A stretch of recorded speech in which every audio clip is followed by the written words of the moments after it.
just about.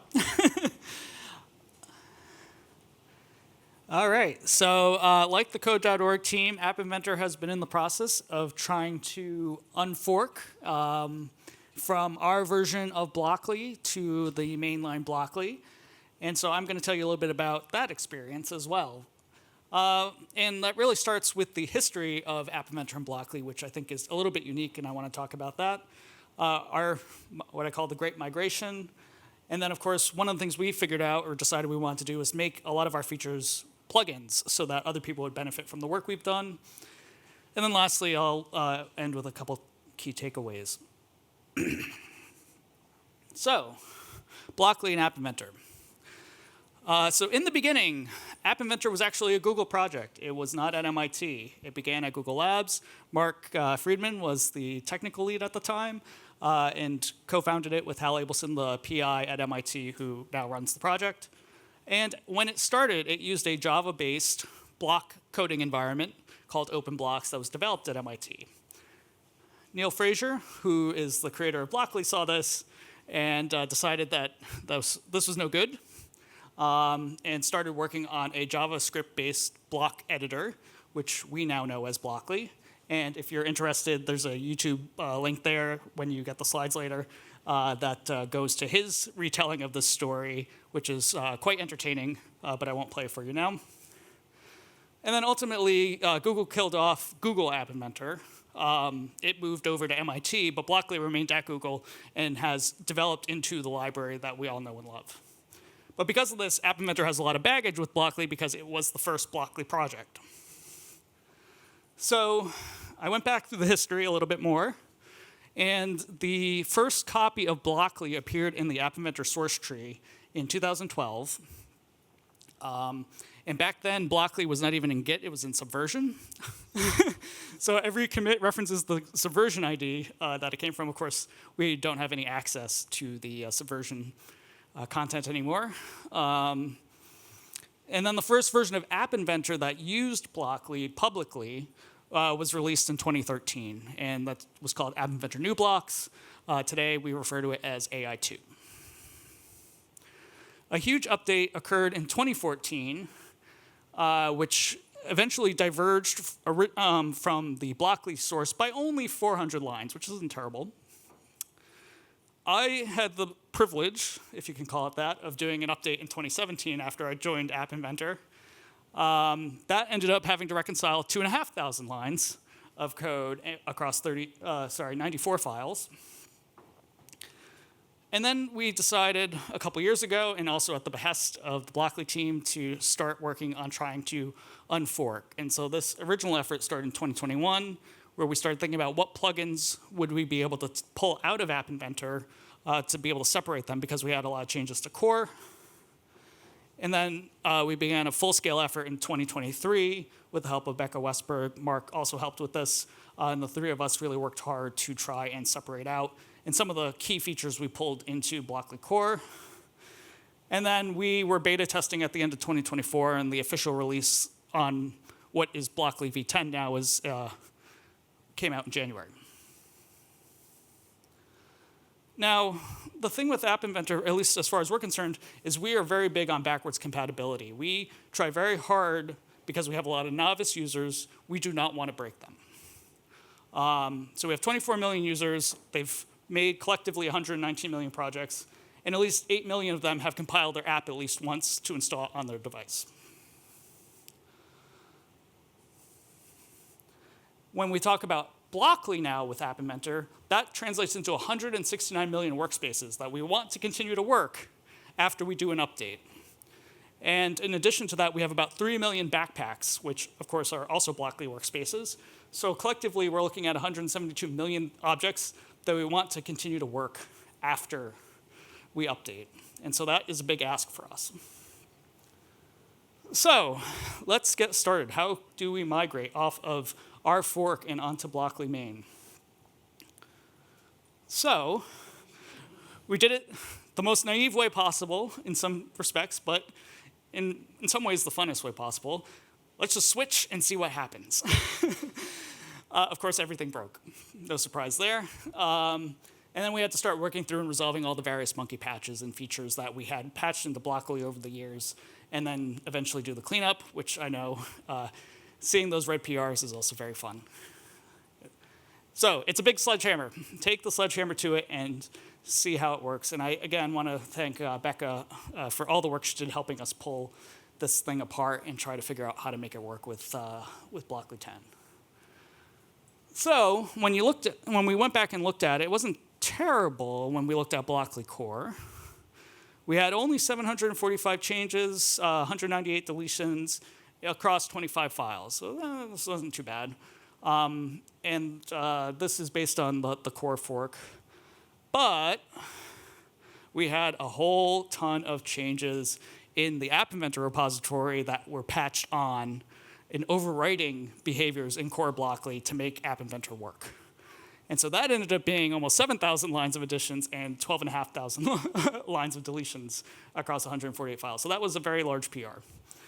Some of that, I should point out, comes into the plugin stuff later. So we will talk about that.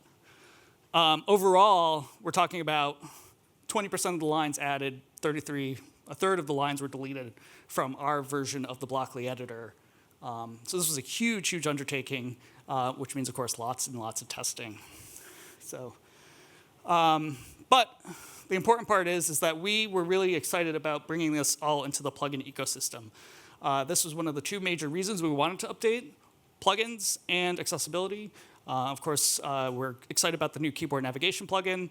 We're looking forward to adopting that as we upgrade to V12. So we have a couple different plugins that we've made available to the community, and we hope that some of you will adopt them. The first is the Workspace Multi-Select plugin. Then we have lexical variables, and then I'm going to talk about some other plugins that will be coming out this year. So the multi-select plugin, Songlin Jane actually demoed this 2 years ago at Blockly 23. This was a feature that we developed with him during Google Summer of Code, and it allowed for drawing a rectangle so you can select multiple blocks and then move them about, and it handles things like doing all the connection checking and all of that stuff. You can install it via NPM today. The second is lexical variables. App Inventor has had lexical variables from the very beginning. This, of course, has made things somewhat complicated when we had to migrate, because a lot of the lexical variable handling, particularly this feature where you can have this indented input, was all patched into core, because we were on the old Blockly rendering system, and it was very easy to kind of just manipulate things, and we had to update all of our code to work with the newer version. But the neat thing about it is that you can define local variables that you can then use for doing computations. And so I've created this function called foobar here. If you can figure out what foobar calculates, then come see me afterwards. But I intentionally obfuscated it, but it's actually a fairly common function that people tend to learn when they are learning how to program. This lexical variable plugin has had a huge number of contributors over the years, or rather contributed to the original function. Mark did the work of pulling it out into the plugin, so I want to thank him especially for that. And some of these other folks are also in the room here. Oh, who said it? I heard it, yep. I was going to bring an App Inventor mug, but I forgot it at home, so I apologize. If you want it, I'll ship it to you. But very good. The other thing that lexical variables can do is, because you have a scope to them, you can detect errors, right? So number in this particular situation can't be defined because it was defined inside of this inner scope of the for each loop. And this allows us to detect when people might make errors, and you don't have to necessarily pollute the global namespace with all the variables. The second thing that we're looking to pull out here is warnings and errors. So I already showed the error icon on the previous slide. But this allows you to say, OK, I've got an actual error somewhere in my code, and I can jump between those locations. This is sort of similar to features like the Workspace Search plugin and others, where it allows you to navigate through, and then it allows people to quickly find and locate problems in their code. We're hoping to bring this into a plugin so that other people can leverage it for their workspaces. And the next one, which I'm most excited about, is type blocking. So type blocking is a feature of App Inventor where you can type the content of a block, and then it will insert it into the workspace for you. So here I'm just manipulating some properties of a label, for example. So I'm changing the background color of the label, and then saying I want to change the text of the label. I think this is going to be really valuable in light of the keyboard navigation plugin. Right now, we sort of semantically guess the most logical place to put the next block.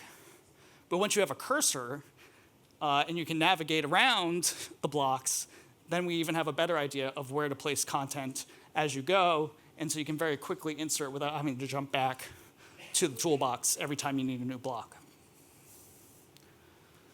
The other nice feature about type blocking is it is locale aware. So this is the same exact slide, except I'm doing the entire thing in French. And you can see how if I'm a student and I'm learning how to use a program like App Inventor, and using Blockly, I can use it in my own native language rather than having to do it all in English. So, takeaways. Can you unfork? Yes, you can. It sometimes is a bit of an effort. And again, I will echo the last speaker where we talked to the Blockly team. We were so thankful to have Becca helping us.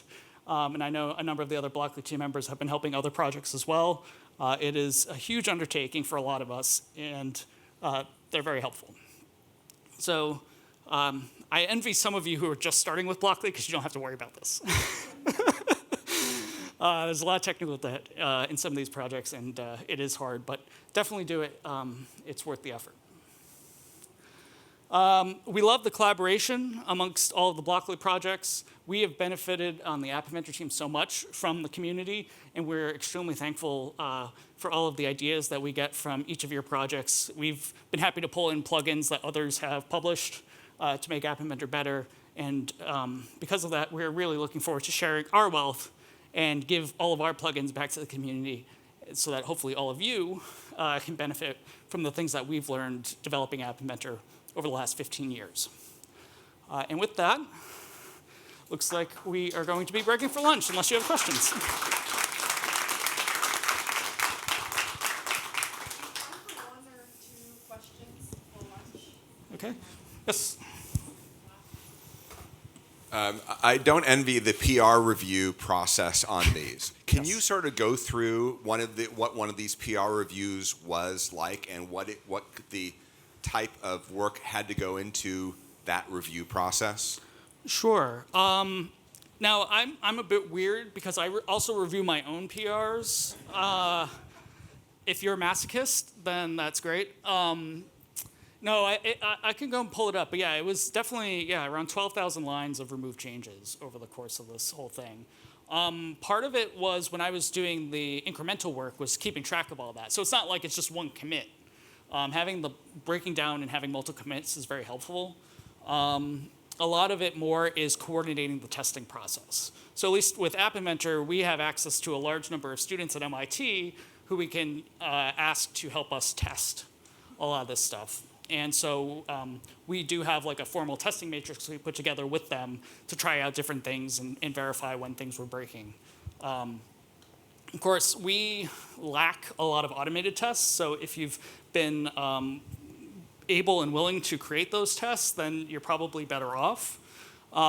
We did have a number of issues too, because we also have a lot of code that's both written in Java and then transpiles to JavaScript, where changing of names in the public API would break stuff, and the update scripts wouldn't necessarily catch that because of the language change. But the Blockly team does have scripts too, if you're already on an older version, where you can often have it upgraded and it automatically renames things for you. In terms of the actual review, it was a very slow process. As I mentioned, hundreds of files have changed, but you just kind of go through them methodically. I don't know. I wish I had a better answer than that, but it took a while, and but it worked. Yeah.